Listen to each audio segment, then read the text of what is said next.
يا طالب الحق والخيرات والنور يا من يفتش عن. Continue. Une diode semi-conductrice est un monocristal de silicium dont une partie est de type N et l'autre de type P.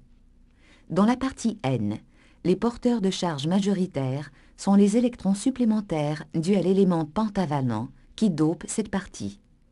Il y a aussi présence d'une faible concentration en trous due à la conduction intrinsèque du silicium.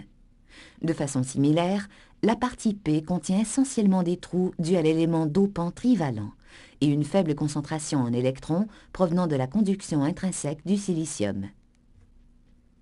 Si on applique à la diode une différence de potentiel V, telle que le pôle positif de la source de tension est relié à la partie P de la diode et le pôle négatif à sa partie N, on dit que la diode est en polarisation directe.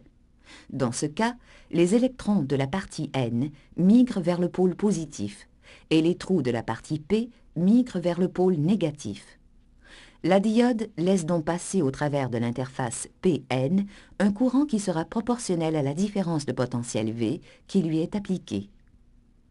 Par contre, si la diode est en polarisation inverse, pôle négatif de la source reliée à la partie P de la diode et pôle positif relié à la partie N, seuls les porteurs de charge minoritaire pourront alors migrer au travers de l'interface Pn vers leurs pôles respectifs, et les porteurs majoritaires ne traversent plus l'interface.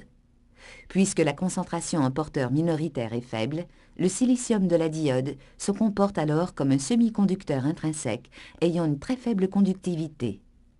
Sous polarisation inverse, le courant passant par la diode est alors très faible, à toute fin pratique négligeable. On dit que la diode ne conduit pas en polarisation inverse.